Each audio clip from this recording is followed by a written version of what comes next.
Well, good afternoon, everyone, and welcome to ACT's monthly webinar series. I want to thank you all for joining us today. As we go ahead and get started, just let everyone know that you are all muted as you came into the webinar. If you have questions, please make use of the question box that is in your control screen. There is also a chat box that is available if you have any quick questions, comments that will appear on the screen. Questions will all be asked at the end of the webinar after both speakers have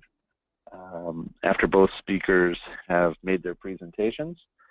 And so if you do have questions, just type them into the box. I will go ahead and get started. Today we have over 250 people that have registered in today's webinar, representing a wide range of sectors within transportation demand management. As we get started, please just take a moment and let us know how many people are actually watching with you today. There should be a survey that pops up onto your screen.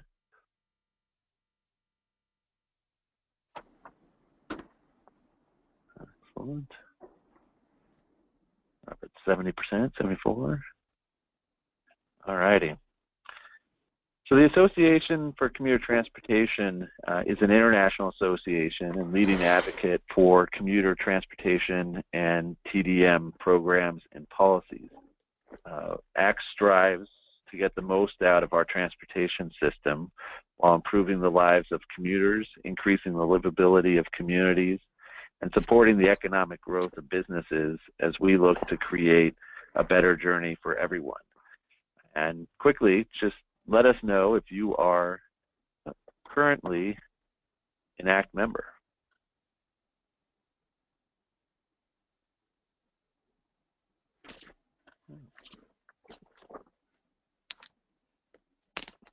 Looks like almost 50-50 split between ACT members and non-ACT members. If you are already a member, you know about the valuable benefits that and services that you receive from ACT, including our networking opportunities, learning, public policy, advocacy, and research that we conduct as an organization on behalf of TDM organizations and professionals across the country. If you're not a member of ACT, I invite you to join us and encourage you to attend one of our upcoming conferences.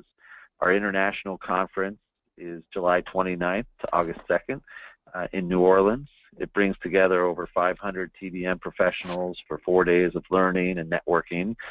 Registration is currently open, and I encourage you to click on the link on the screen and come and visit us. As well, our TDM forum in October will be in Las Vegas. 2 days of discussions on the future of TDM. It's a great opportunity to dive in a more in a smaller environment than our international conference. And then today's webinar, MaaS Up America, presents a new concept of integrating various forms of transportation services, public transit, ride sharing, car sharing, bicycling, and walking, into a single system accessible on demand, referred to as mobility as a service, matching the user with the most efficient and affordable option for their desired trip and encouraging the user to take action to adopt these options. During the first portion of this webinar, we'll receive a brief introduction to MaaS and look at the evolution and requirements to set up a successful MaaS ecosystem from the perspective of both the user and service provider.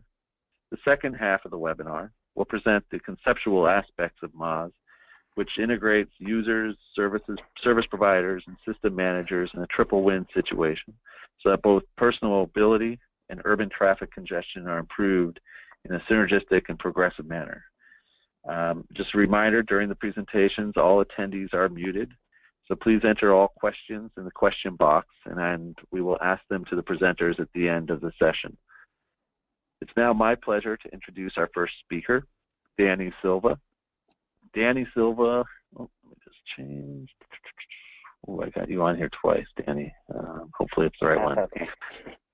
Danny Silva is a global, does that work, Danny? Yes, I presume you should be. Are we, oh, There we there go. we are, great. Danny Silva is a global citizen with experience in sustainable development for over 10 years. Transportation has consistently been a key factor in economic development projects. Having managed programs with a transparent and holistic approach, he has served as an advisor on socioeconomic development in Europe and Asia. He currently holds a Master's of Science in International Development, Cooperation, and Economics from the University of Jyväskylä, Finland, and I'm sure I pronounced that wrong, even though, and continues to be active in academia with a passion for mobility and sustainable development. Danny is currently conducting research in urban mobility and mobility as a service through the guidance and cooperation of the Lund Polytechnic University in Switzerland and MaaS Global Founders in Finland. Danny resides in Houston, Texas, where he works with the VAMPOOL program, MetroStar at the MTA of Harris County. Job is not only about creating van pools, but is also about having employers, politicians, and all citizens understand the benefits of multimodal mobility solutions.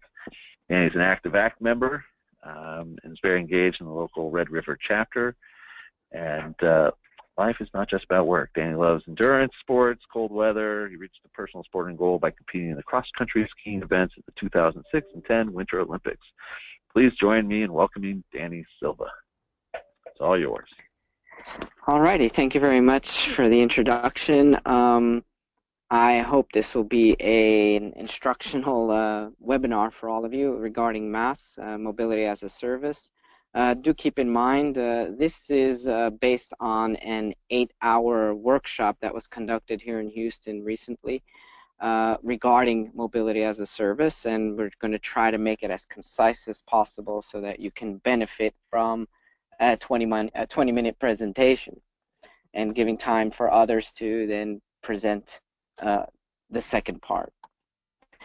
So to quickly jump into it, Mobility as a Service really took shape and form in Scandinavia. It started in Sweden and proliferated into Finland, where Finland actually drove the modern conception of what is known as Mobility as a Service.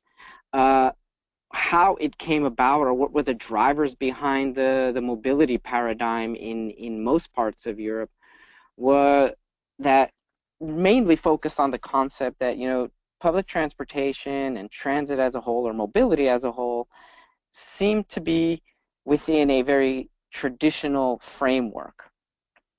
And looking at current successes in different, or thanks to technology, and changes in different business streams, for example, travel and leisure, the retail world, the fitness world, we began to notice that there was a need for a paradigm shift in transportation as well. So based on the evolution of technology, which brought forth a new business model based on the sale and gathering of metadata, there was a great opportunity to be able to develop a system that runs a lot like your Trivagos, like your Amazon.coms, but something that would be very specific and related to mobility as a whole. So this is how the conception of MaaS really started and took shape. And it gained more momentum. Social media came into play, the concept of interactivity of people on the growth, evolution of IT services, and also the mainstream concepts really grown in Europe, which was the shared economy. People were looking to move away from ownership and moving more towards a shared system. So we do already have these kind of models in play when you think of rideshare, for example. This was really coming to the fore, but the big question is, how do we bring all that together, creating a mobility system, a unified mobility system? So one of the things that took place, this roughly began to evolve in early 2003-04, and what really started was a revolution of transit mechanisms. You see the single model proliferation. It was all over the place. And the thing was that many of them were individualized services. We'll see that later in the presentation. But to date, what we have come to see is each city, each town, or each state, or each country provides their own little app that would offer information regarding their particular service. So a transit agency would offer that one simple mode that they provide, or a multi-set of modes, but they lack the combination of walkability, bikeability, and other services. So MaaS was really conceived to kind of bring that all together. So some of the MaaS visions I've already touched on was really, so how do we make MaaS work? What was the vision behind it? The first part was that it needs to provide easy access to services, kind of the concept of a one-stop shop. The reason is that you need to be able to have a end user access information and use that information to an endpoint, which is use that service they're seeking, which means everything should be provided under one house, under one roof. And that would be, in this case, up to the payment services, and then getting them or informing the people where to go to get that service, and have it all done in one house. That was the main concept, is easy access to the services. Secondly was they wanted to counter the proliferation of SOVs. I mean, single occupancy vehicles have been the norm in transportation for the last 30 years or so, and they needed to create this paradigm shift because it is becoming harder, especially in smaller countries. It had become harder to continue to build roads, and the fact that it was not economically efficient for them, they were looking for options that would kind of force an evolution and growth in the use of different mobility modes. So with this, of course, we have the shared economy that really has taken charge. When you think of your Airbnbs and your Zipcars, for example, and other types of similar services, there was an opportunity here to really create MaaS as a part of the shared economy with relation to mobility. So with all this, we had the possibility of creating a harmonized system where all services are integrated into one type of app. Now, again, this does not mean that all these singular systems or singular apps that are out there become obsolete, not at all.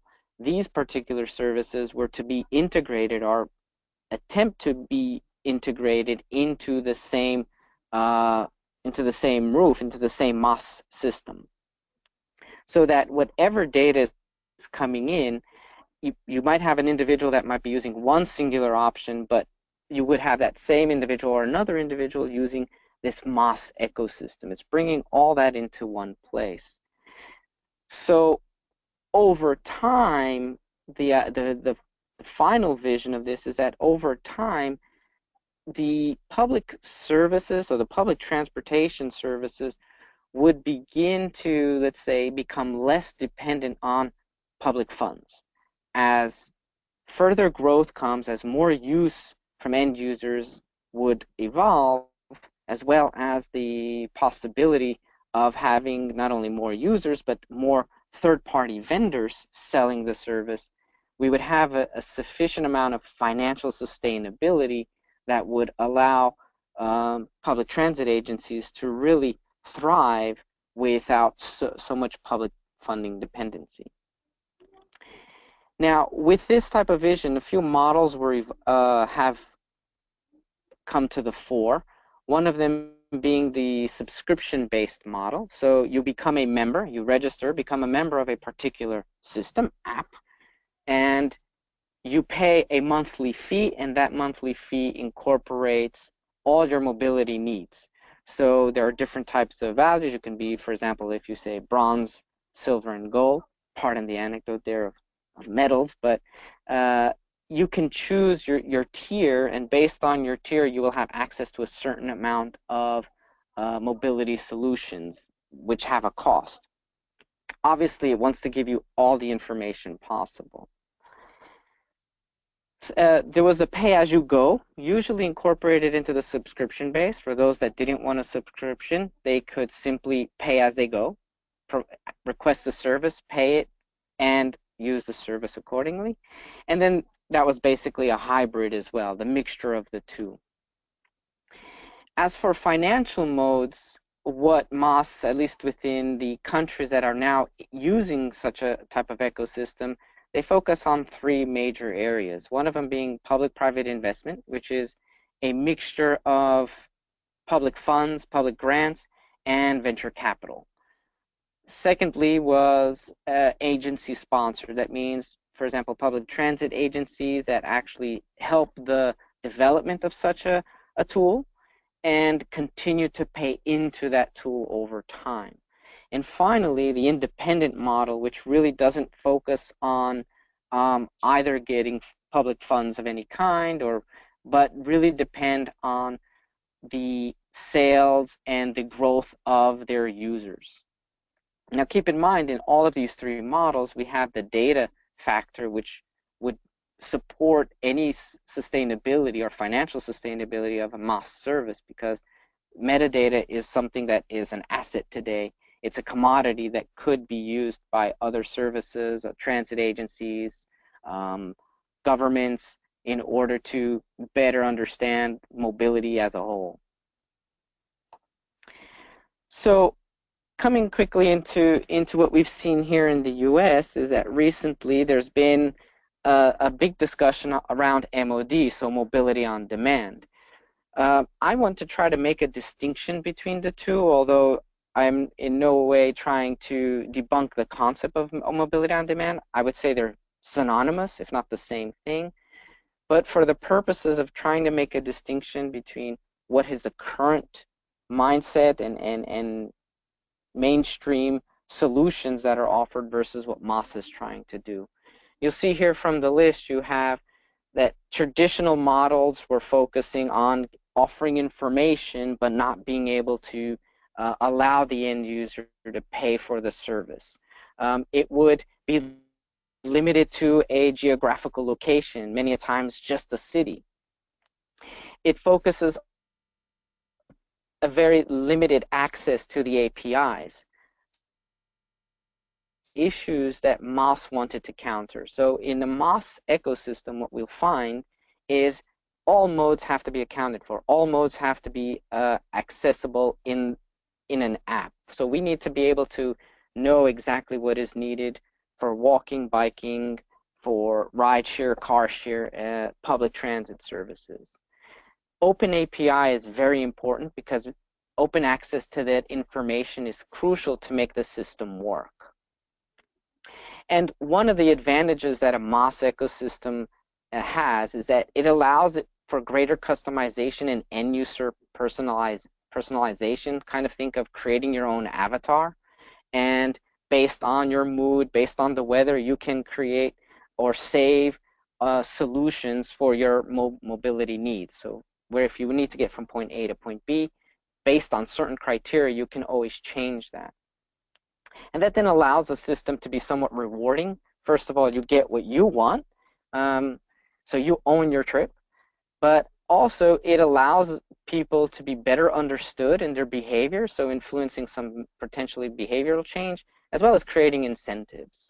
So that is a major distinction between traditional mobility on demand models, where MaaS is going.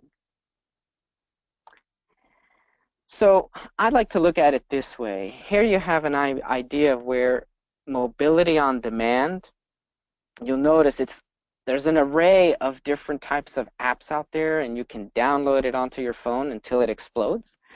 But ultimately, MaaS wants to kind of bring that all into one house, simplifying the process, so substituting all these little icons you see there for one simple icon. And this would be by fusing the single solutions, creating that one ecosystem where you have payments made available to the end user. More importantly, is connecting geographically. So it's not going to be about, for example, the city of Houston. It's going to be mobility within the city of Houston to Austin, to Oklahoma City, to Detroit, wherever it is you need to go. that app can connect you inclusively for travelers. This particular app could be used in a way that when you're traveling, you automatically access the city that you're in, provided that the system is available there. So it's important to gain partnerships throughout a major geographical area in order to really expand the concept. So I've given you a brief idea of mobility as a service and mobility on demand, which puts me now into what we need to think about when creating the MaaS ecosystem.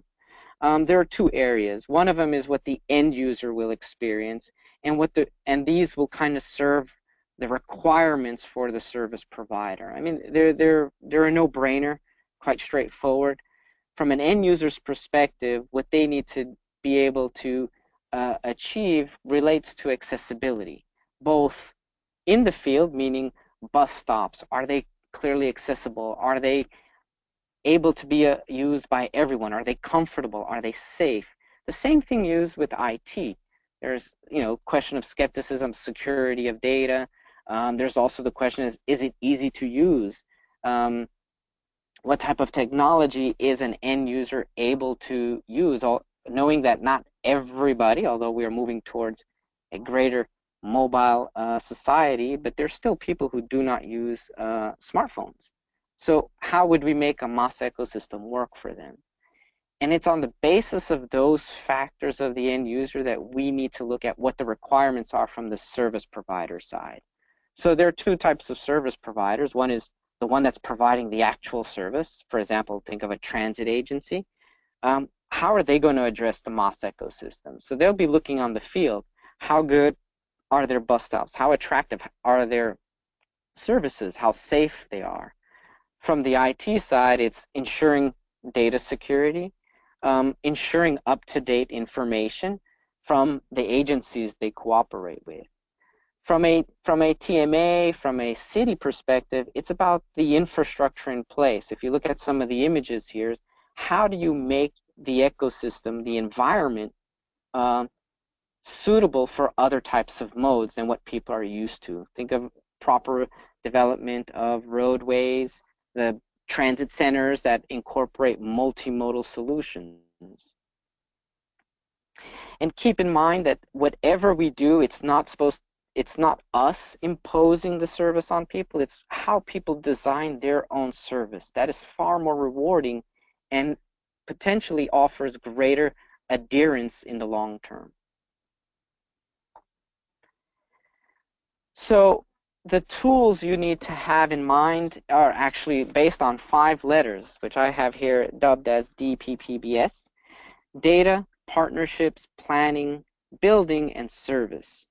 These are the 5 key factors to begin your approach into creating that MaaS ecosystem, at least successful MaaS ecosystem. Data needs to be on point. It needs to be accurate, it needs to be real, it needs to be in real time. Partnerships. Who are your key partners? Keep in mind that most people developing MaaS ecosystems are IT. Let's call them IT geeks. And we need the transportation agencies and professionals to be directly involved in the process, because without the proper services in the field, the IT solution will not save or will not increase the number of riders on a bus or any uptake of any other service. Hence, planning must be done in cooperation with the 2 entities. Building means building requirements. Consider the interconnectivity of a bus stop. Are there adequate bike racks for the bikers on a particular bus stop, if that's an option? How good or how cost effective are your services, and how safe are they? Finally, it's the service we provide. We must promise proper service from both ends. So the TMA opportunity here is really looking at this simple diagram, which is take the DPPBS, the 5 key words, and try to build a scale yourself. So measure yourselves on a scale of 1 to 5 and see where your data is. Is it accurate? Is it in real time? How about your partnerships? Who's missing in the equation? Maybe it's just a travel agent, transit authority, but you're missing your rideshare or your bike share service. They need to be all incorporated. And that's when you define where is your planning in regards to your partnerships and your infrastructure. And finally, what your service will look like in an optimal case. Now, once you have created that assessment, you're able to begin the process of developing a MaaS implementation. When you're building the MaaS implementation or creating that MaaS solution, you should consider some of the points I've put here. Think of your budget, your time, distance, the ability of people or disability, whether that be physical, whether it be in relation to technology. Think of weather, think of mood. All these things will influence the end user. And keep in mind, a perfect MaaS ecosystem, or a successful one, allows people to have different types of, I used earlier the term avatar, so the different type of options for them, which they create themselves. So here are just some examples of what it looks like in the field. You have, using DPPBS, you can evaluate, and I took some of the images here. When you look at the bus service, ask yourself the question when you're looking at these pictures, look at the bus stop. Is that something that is accessible for everyone and anyone? The bike route, is that something that would be seen as an achievement in regards to bike route construction? The data, is that reliable or not? And then once you've been able to work best with that, then you can move on into MaaS, and you can incorporate everything into one system using the app. Which allows, for example, payment and everything, also rewarding. You can create rewards on the basis of the type of modes they use, as well as more reliable data, because MaaS ultimately wants to bring in as much information from different sources as possible in order to be able to more truthful, more reliable data. And ultimately, when we are able to have this successful implementation, we would hope that we are able to provide better service and better infrastructure on the whole. So finally, I would like to just put everybody into some point of reflection on regards to some basic work packages you should consider when considering any kind of development. I know that there are many agencies looking at, and TMAs are looking at creating an app solution. And I'm full-heartedly an advocate and motivated for the fact that there are these apps coming to the fore. My only concern is we need to look at everything else prior. As I mentioned throughout, and that's probably the key message here in my presentation, is looking at the importance of what is the field experience, what is on the ground, what are people experiencing when they attempt to use your bus service, rail service, their rideshare, and so on. So from a transportation professional side, really look at the ground, what is happening in the field, and how that could influence the uptake of not only the app, but more alternative transportation modes. And two, from the IT professional side, is taking some feedback from transportation professionals, not only building an app, but looking at every possible scenario and typology of person, meaning, are they IT savvy or not? How simple are they, or how safe do they feel in making a payment with a credit card on the system? All these have to be brought into question, and I would say that the IT professionals have really taken that to the fore, especially with security, data security, and so on. I think they are ready. We already see apps. You think of your Uber app and so on. It's really the transportation professionals that really need to begin having an active voice and playing a role with IT professionals. And finally, to complete the MaaS ecosystem, focus on those 5 letters. Those are going to be key in order for you to evaluate your field conditions, how well are your APIs, as well as your partnerships, and hopefully bringing in more service, not through imposed conditionality, but custom conditionality, which means we leave the end user to make the best choice for themselves, not we telling them what their choice is. So very briefly, that is how MaaS has come to evolve.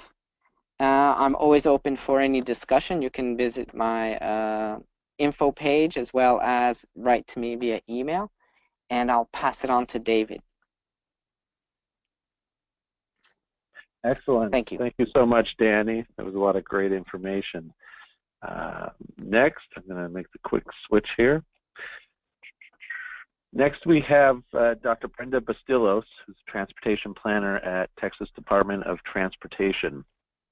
Brenda has conducted transportation research for over a decade and has knowledge and expertise in transportation planning and engineering. She's been involved in strategic highway research programs and integrated corridor management projects during those years.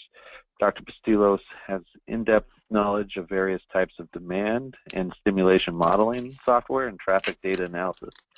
As part of the Texas Department of Transportation in the Houston District, Dr. Bastillos will be a project manager on Federal Highway's recent awarded Advanced Transportation and Congestion Management Technologies Deployment Program project, Houston Connect Smart. Please join me in welcoming Dr. Brenda Bastillos. It is all yours. Thank you very much, David, and great presentation, Danny. We'll make sure to follow a lot of those steps that you've highlighted for us, and good thing you're in Houston and we can just visit quickly with you. We'll all start. So thank you all for the opportunity to speak to you today about the many exciting things that are happening in our city of Houston, Texas, in particular our project of Houston Connect Smart. As Danny brilliantly covered and alludes to, MaaS and its many components, they're disrupting the way we see the traditional transportation field. Our industry is transforming, and we are working hard to stay abreast of many of the changes in both the public and the private sector. So here I am to introduce a little bit of Houston Connect Smart, and also a slightly different approach to MaaS, Mobility as a Service. I will be introducing the concept of and the tool, so not only just mobility as a service, but also mobility as a service and a tool. So we'll call it MaaS&T. So yes, how do we get into the MaaS or MaaS&T realm, you may ask? We, TxDOT Houston District, applied for and were awarded an $18 million Federal Highway Administration grant to implement our idea, which is entitled Houston Connect Smart, as mentioned as part of the FHWA ATC MTD program. One of the overarching goals of this project is to empower users to make better commuting choices with the use of integrated service and new technologies that are available to us. Very similar, in fact, probably exactly what Danny was just presented. We want to provide users with services that are convenient, trustworthy, and accessible to every user that is in our region. And of course, it's multimodal. While the concept of transportation providing access to opportunities is not new, it's actually an old one. We are seeing resurgence in the principle and the renowned focus of such a fact that transportation in and of itself only exists to bring people and goods where they need to go. So Houston Connect Smart will use an integrated platform, mobility as a service and a tool, to provide custom and personalized mobility options over 3 dimensions, which are time, space, and mode. We believe that increasing users' awareness of transportation options that they might not know are available to them will help connect them to their jobs, support the economic growth, and ultimately improve quality of life while simultaneously relieving congestion and improving air quality. That's something that we struggle here in Houston with. We established a technology deployment platform that will synergize the Transportation System Management and Operation, or TSMO, and active demand management with that multimodal demand and mobility management. So here is a graphical presentation of that TSMO and ADM synergy. As I said earlier, our goal is to change behavior and culture within users. We want our users to be a part of the congestion relieving solution. We want their help. We TxAct can't do it alone. And so through this congestion relieving solution, we're looking into active demand management and the TSMO side as well. Houston Connect Smart will create a feedback loop where we can provide information to the public as well as receive real-time traffic data from those users. We then use this information to create a better travel experience for those users, for the system, for the management of the system and the operation of that system. So what do we mean by this is when a user goes into our platform and schedules a trip, we will provide them with information of that trip that they're wanting to take. So for example, they'll have a departure time, an arrival time, total travel time, but then we will also provide information on their route or the space aspect, and as well as their mode of travel, which can be a carpool, a van pool, bike, and even that single occupant vehicle, we might be able to use them to the benefit of the system.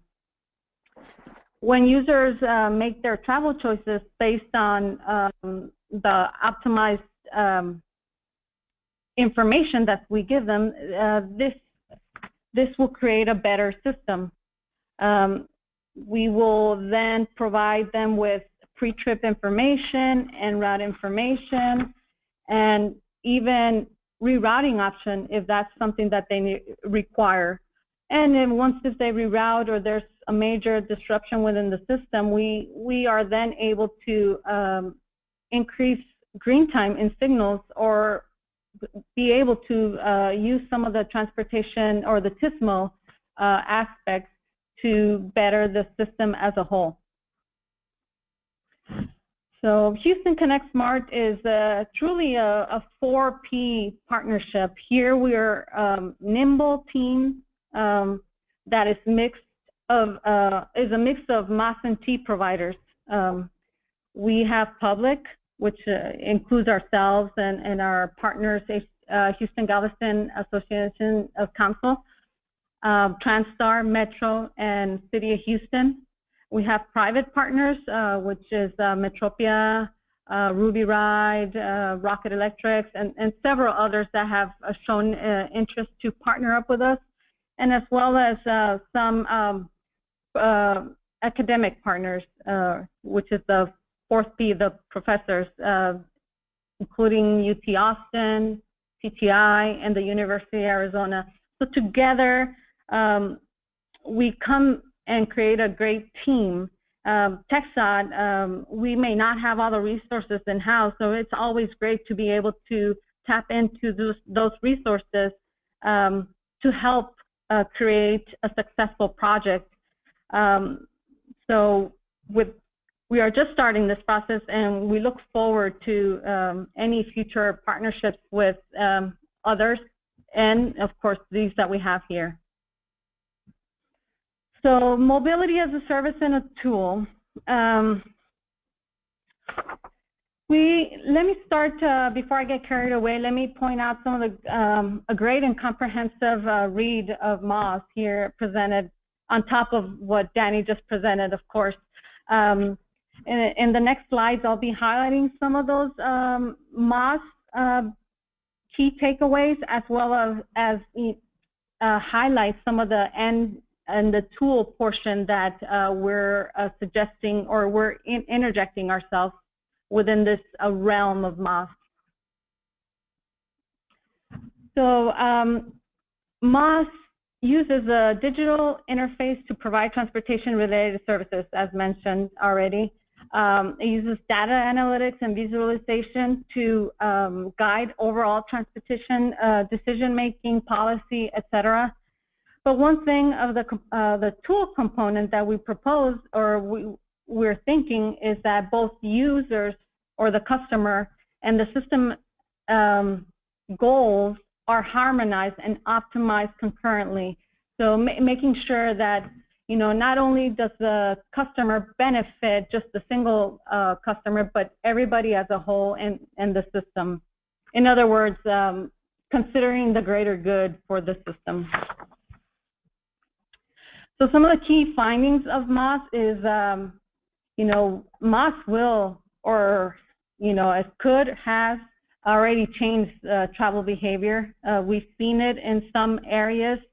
And so will it have a negative impact? Will it have a positive impact? And that's something that's uncertain, and we can only speculate at this point. But there's possibility that we can, you know, use it for a positive. It can help us solve, you know, various transportation challenges that a lot of agencies face nowadays. So with that, we would like to reduce, or at least mitigate, some of the potential negatives that MaaS can have by interjecting ourselves as or interjecting it as a tool, you know, to improve the system performance and personal travel needs and experience.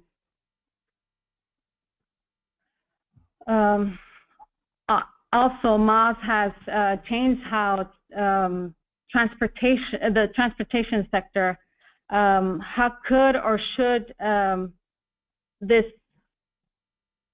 transportation sector be impacted is also something that we're very interested in finding. Right now, the system operators, they operate independent, but we'd like to use their relationships and synergize them so that we can all benefit from it. For example, some of the data that they're collecting, how can that help us and better manage our system?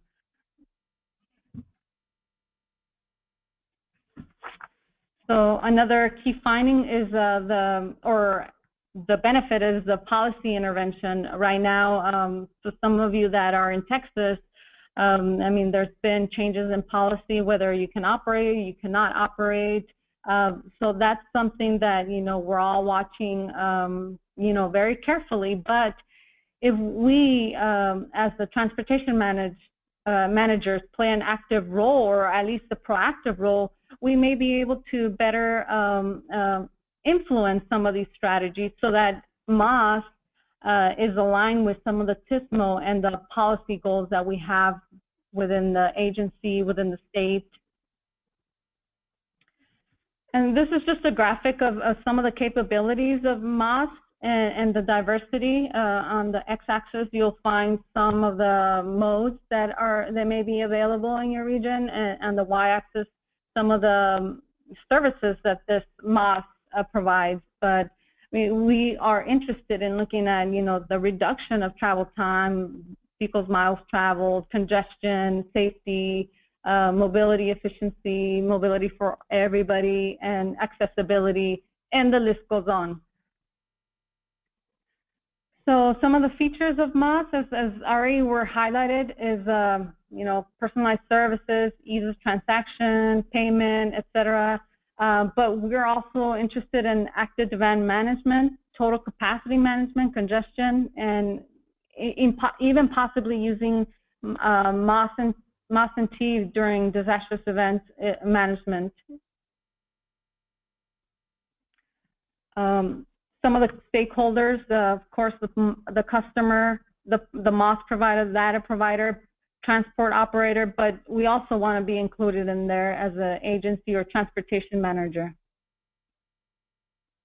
Here's a small graphic of how MaaS as a service is modified for the end tool.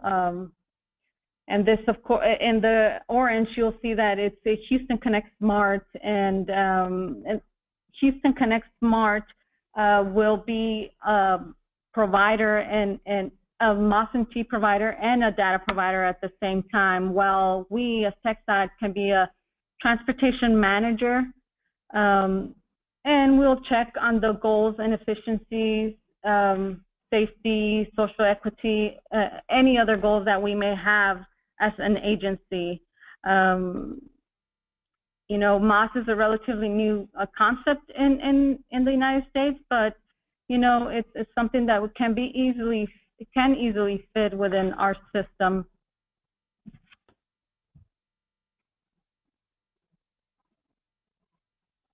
Here we have a multimodal active demand management graphic. Here is a figure where we have 3 circles or 3 environments that people generally participate in. Will have their homes where they do a lot of their shopping, they do small trips here and there, taking kids to school or to baseball games, etc. But then you have the commuting, which is in the center, and then you have those trips that are done in your vicinity of the employer, and vice versa. If we are able to provide a system that's integrated and provides a flexible method of creating your trip from one end to the other without, you know, leaving you stranded, we will call this a success.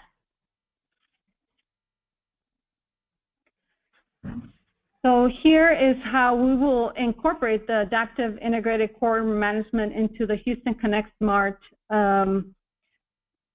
Here we'll have this feedback loop where transportation agencies optimize users' traveler experiences by improving the system performance. Well, what do we mean by this? Is not only do we provide users with personalized information or mobility options, but we also use the information to give us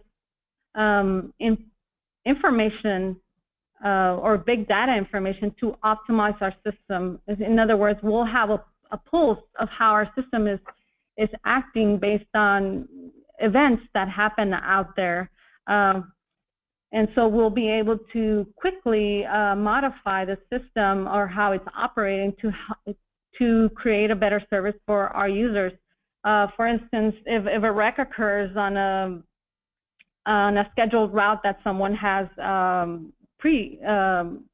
scheduled, we can reroute that customer in real time, but more importantly, we can inform other systems within our transportation systems to be ready for additional demand. For example, we asked that several users to reroute. So the ITS system would be ready and may even modify some of these green times to allow for maybe an additional throughput of traffic. So the transportation, the TISMO part of it will be is very important once we activate that active demand management.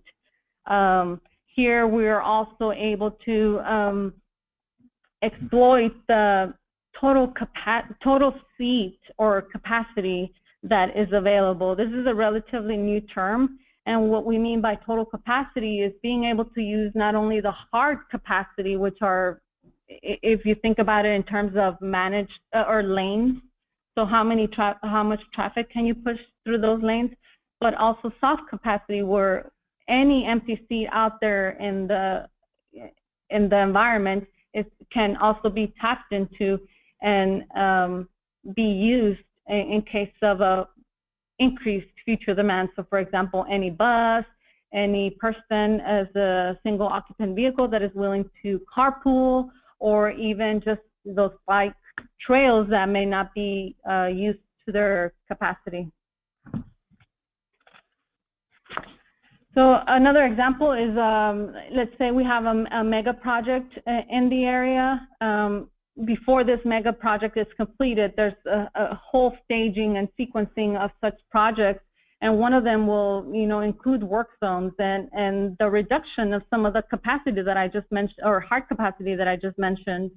And so how can we trigger or help the users, not only by suggesting different departure times, a different route, or a different mode, or even asking that others to be able to use their soft capacity during some of these periods. So in other words, we can incentivize some of those managers or transportation operators, for during these times to work with us and be able to provide a service that maybe was not available to us before. So we can have that option for us. And so that concludes my presentation. Thank you all for allowing me to speak to the community. And I hope that you found something interesting in the presentation. And I'll turn it over to Dane. Thank you so much, Brenda. That was great. I am going to bring it back to my side, and I'll go into some questions. If you do have questions, please type them into the question box, and I'll try and get through as many of these as possible. Danny,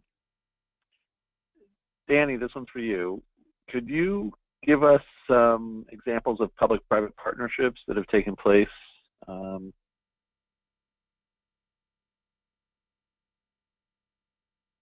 think you might be muted, Danny. Yep, you're muted. Yeah, here we go. Sorry. Are you requesting globally or anywhere specific? Because the examples, let me start with Europe, because that's where really a MaaS ecosystem has been developed. And some particular entities, what they did is, prior to even launching the MaaS app, what they did is first they brought together all the major players, meaning who are the major stakeholders in transit agencies, private services, for example, taxi services. They incorporated Ubers, and they brought everybody onto the table and created, that was the first key partnership. And it was driven by, in many cases, what is known as a Ministry of Transportation in that particular country. That's basically what Scandinavia did as their model. And actually the MaaS developer was a private entity that actually originated from ICT Europe. And what basically was, the Ministry of Transportation realized there was this need to kind of revamp transportation as a whole, mobility as a whole, and then began the process of bringing on the different service providers and then identifying who would be the developer of that MaaS ecosystem. And today you have multiple entities in different countries. And then when you look at how it proliferated onto a European-wide partnership, is you had different political bodies. So let me take the example of the Ministry of Finland was in contact with the mayorship of London, and today you now have London integrated into that MaaS ecosystem along with 5 other cities. So today you'll have 5 different cities that are interconnected in this MaaS ecosystem, although they're in different countries. And that is, as Brenda showed, you have multiple solutions where you even incorporate airline travel and so on. So those are some of the partnerships that were created. To be specific in names, the Ministry of Finland incorporated all their public transit agencies from regions as well as the main city, Helsinki. It incorporated Finnair, which was the Finnish aviation company. You have private entities as all the taxi services, both private and unionized services, were incorporated.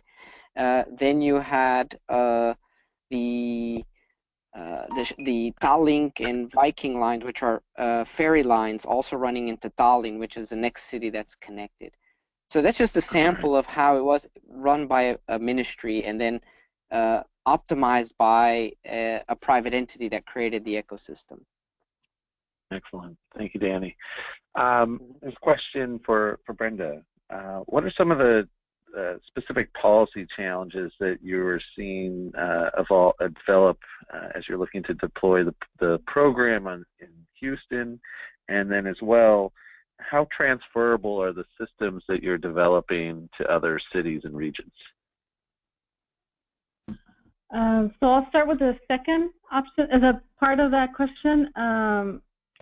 So part of the grant is that anything that we do is should be transferable and should be easily mimicked in any other part of the United States. So we're going to be working really hard to document all of this information, some of our steps, some of our hurdles, so that once we report to the DOT, Federal Highway, and anybody asks of our project, that anybody can, replicate this.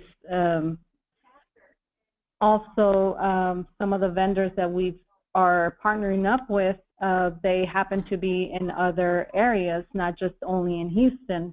What's happening is we are taking some of these vendors and kind of amping them a little bit. So, for example, the app that we're using is in other cities within Texas.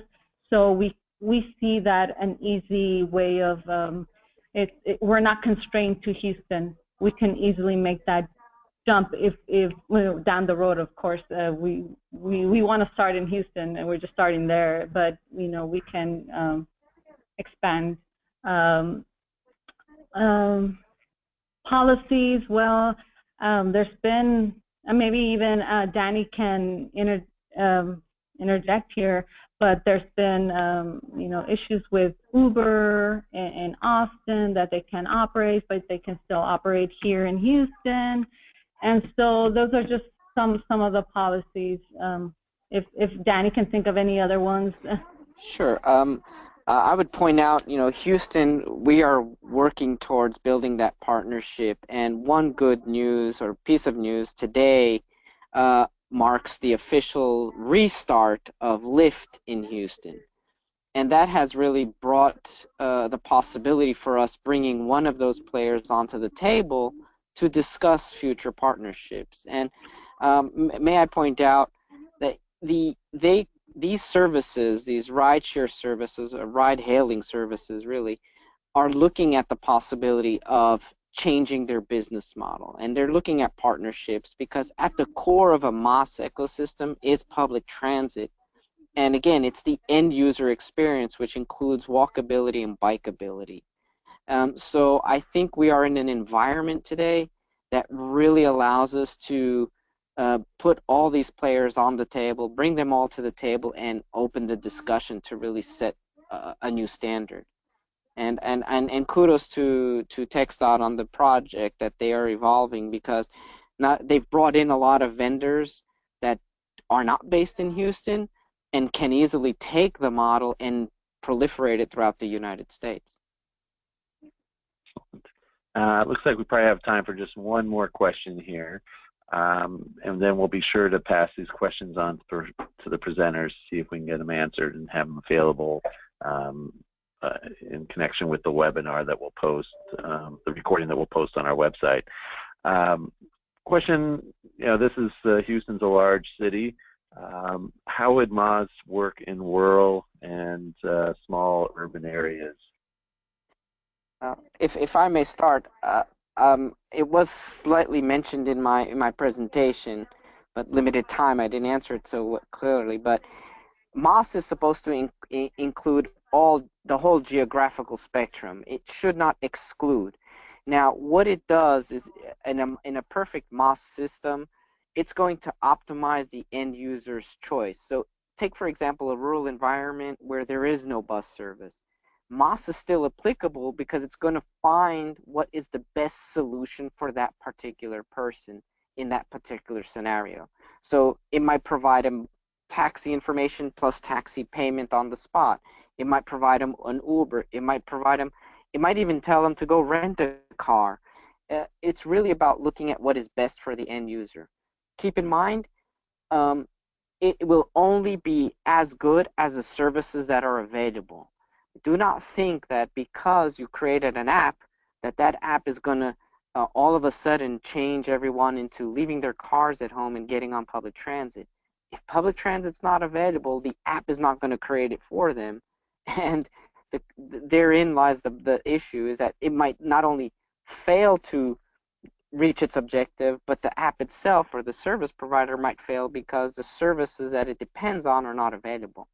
So what we need to do is diversify the concept of mobility and make sure we include every possible scenario, whether it be rural, urban, suburban, etc. Excellent. Thank you so much, Danny.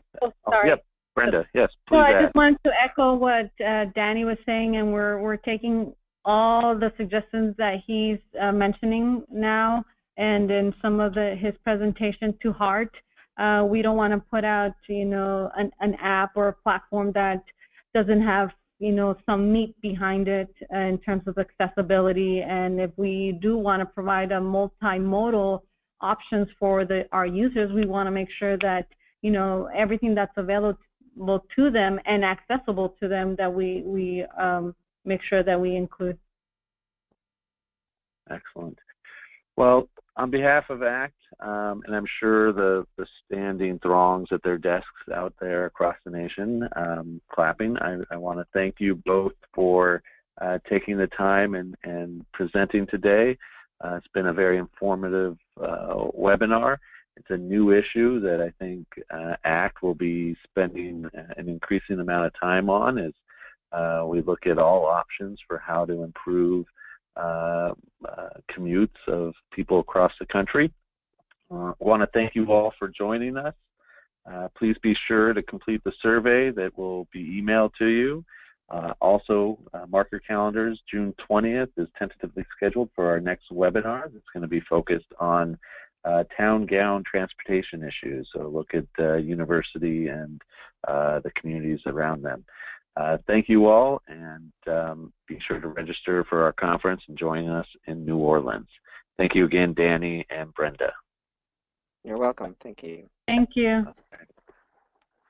All right.